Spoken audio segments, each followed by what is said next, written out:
बेटा ऐसा भी होता है, खुद ही देख लो। हेलो माँ, मैं रवि बोल रहा हूँ। कैसी हो माँ? मैं ठीक हूँ बेटे। ये बताओ तुम और बहू दोनों कैसे हो? हम दोनों ठीक है माँ। माँ आपकी बहुत याद आती है। अच्छा सुनो माँ, मैं अगले महीने इंडिया आ रहा हूँ तुम्हें लेने।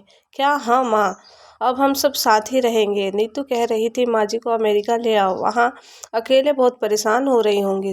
हेलो माँ, सुन रही हो माँ? हाँ हाँ बेटे। बूढ़ी आंखों से आंसू की धारा निकल पड़ी और बेटे बहू का प्यार नस नस में दौड़ने लगा। जीवन के 70 साल गुजार चुकी सावित्री ने जल्दी से अपने पल्लू से आंसू पोंछे और बेटे से बात करने लगी। पूरे 2 साल बाद बेटा घर आ रहा था। बूढ़ी सावित्री ने मोहल्ले भर में दौड़ दौड़ कर ये खबर सबको सुना दी। सभी खुश थे कि चलो बुढ़ापा तो चैन से बेटे बहू के साथ गुजर जाएगा। रवि अकेला आया था। उसने कहा कि माँ हमें जल्दी ही वापस जाना पड़ेगा, इसलिए जो भी रुपया पैसा किसी से लेना है वो लेकर रख लो। तब तक मैं किसी प्रॉपर्टी डीलर से मकान की बात करता हूँ। मकान? माँ ने पूछा। हाँ माँ, अब ये मकान बेचना पड़ेगा वरना कौन इसकी देखभाल करेगा। हम सब तो अब अमेरिका में ही रहेंगे। बूढ़ी आंखों से मकान के कोने कोने को ऐसे निहारा जैसे किसी अबोध बच्चे को सहला रही हो।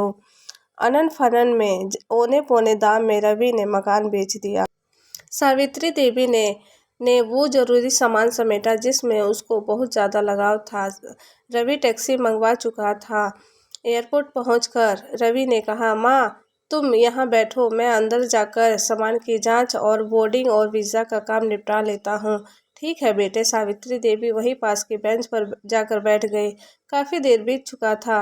बाहर बैठी सावित्री देवी बार बार दरवाजे की ओर देख रही थी जिसमें रवि गया था, लेकिन अभी तक बाहर नहीं आया था। शायद अंदर बहुत भीड़ होगी। यह सोचकर बूढ़ी आंखें फिर से टकटकी लगाए देखने लगी। अंधेरा हो चुका था। एयरपोर्ट से बाहर गहमा गहमी कम हो चुकी थी। माँ जी, किससे मिलना है? एक कर्मचारी ने वृद्धा से पूछा। मेरा बेटा अंदर गया था टिकट लेने, वो मुझे अमेरिका लेकर जा रहा है, सावित्री देवी ने घबरा कर कहा। लेकिन अंदर तो कोई पैसेंजर नहीं है। अमेरिका जाने वाली फ्लाइट तो दोपहर में ही चली गई थी। क्या नाम था आपके बेटे का? कर्मचारी ने सवाल किया। रवि। सावित्री देवी के चेहरे पर चिंता की लकीरें उभर आई। कर्मचारी ने अंदर गया और कुछ देर बाद बाहर आकर बोला, माँ जी आपका बेटा रवि तो अमेरिका जाने वाली फ्लाइट से कब का जा चुका है। क्या?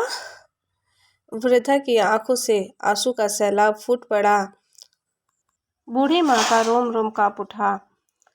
किसी तरह घर वापस पहुंची तो अब बिक चुका मकान था। रात में घर के बाहर चबूतरे पर ही सो गई। सुबह हुई तो दयालु मकान मालिक ने एक कमरा रहने को दे दिया। पति की पेंशन से घर का किराया और खाने का काम चलने लगा। समय गुजरने लगा। एक दिन मकान मालिक ने वृद्धा से पूछा, माँ जी क्यों नहीं आप अपने किसी रिश्तेदार के यहाँ चली जाए? अब आपकी उम्र भी बहुत हो गई है, अकेली कब तक रह पाएंगी? हाँ चली तो जाऊं, लेकिन कल को मेरा बेटा आया तो यहाँ फिर कौन उसका ख्याल रखेगा? आंख से आंसू आने लगे। दोस्तों, माँ बाप का दिल कभी मत दुखाना, माँ तो माँ होती है। तो दोस्तों आज की कहानी बस इतना ही है। अगर कहानी आपको थोड़ी सी भी इंटरेस्टिंग अच्छी लगी हो तो प्लीज़ वीडियो को एक लाइक कर दीजिएगा। चैनल पे न्यू हो तो चैनल को सब्सक्राइब कर दीजिएगा।